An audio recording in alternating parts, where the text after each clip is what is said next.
Good morning. This daily Devo is for Saturday, December the 24th. Yes, for Christmas Eve. I show that it's day 27 of Advent. It's at least the 27th day we've been doing these devotions together on Advent. Whether I've counted that off properly or not, I'm not an expert in that particular area. I see others posting on Facebook, and their day is a day different than mine. So I'm not really sure whether it's the 27th day of Advent or just the 27th day we've been doing this together. Hopefully you've been enjoying it as much as I have. Some of these thoughts from Dietrich Bonhoeffer go deep, and we need to go deep in the things of God. We're not going to understand, have any chance of understanding even a little bit of what God is up to with a surface, a shallow attempt at understanding. Today's is entitled The One Who Became Human. The One Who Became Human. Who is this God? This God is the one who became human as we became human. He is completely human. Therefore, nothing human is foreign to him. The human being that I am, Jesus Christ also was. About this human being, Jesus Christ, we say, this one is God. This does not mean that we already knew beforehand who God is. Nor does it mean that the statement, this human being is God, adds anything to being human. God and human being are not thought of as belonging together through a concept of nature. The statement, this human being is God, is meant entirely differently.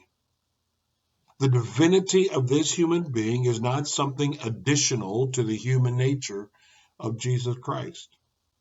The statement, this human being is God, is the vertical from above. The statement that applies to Jesus Christ, the human being, which neither adds anything nor takes anything away, but qualifies the whole human being as God. Faith is ignited from Jesus Christ, the human being. If Jesus Christ is to be described as God, then we do not speak of his omnipotence and omniscience, his all power and all knowing, but of his cradle and of his cross. There is no divine being as all powerful as all knowing. Interesting. That's a debate. That's a church history debate there. The deity of Christ and the humanity of Christ coexisting. Was he 50-50? Was he 100% both? Dietrich Bonhoeffer, with these last lines, would kind of infer, to my limited knowledge, infer that Jesus, as divine but also human, did not have all power. He did not have all knowing, and obviously we know he could not be everywhere present. He was in one place at a time. When he traveled, when he walked, when he took the boat across the lake, he was in one place at one time. It is an interesting thought. It's not easy. That's why much thought and much reading goes in to trying to gain insight on these things. This little segment here is actually written by his fiancée, Maria, to him, December 10th, 1943. Maria von Wedemeyer to Bonhoeffer. And now Christmas is coming, and you won't be there. We shall be apart, yes, but very close together. My thoughts will come to you and accompany you. We shall sing Peace on Earth, put it in German, Friede auf Erden, peace on earth, and pray together. But we shall sing glory be to God on high, even louder.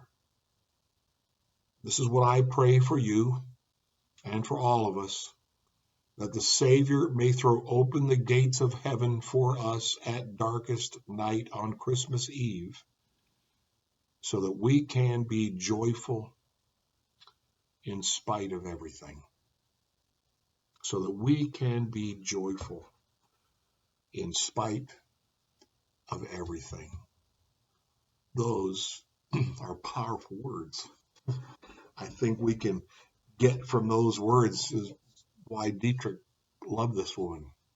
She was a spiritual giant in her own right. I probably should use that terminology, but just that she grasped the depth of our faith, that no matter what is going on around us, and they're right smack dab in the middle of World War II, no matter what's going on around us, we can still sing about peace on earth. We can still declare glory be to God on high, even louder, she says. That is what I pray for you and for all of us, that the Savior may throw open the gates of heaven for us at darkest night on Christmas Eve, so that we can be joyful in spite of everything.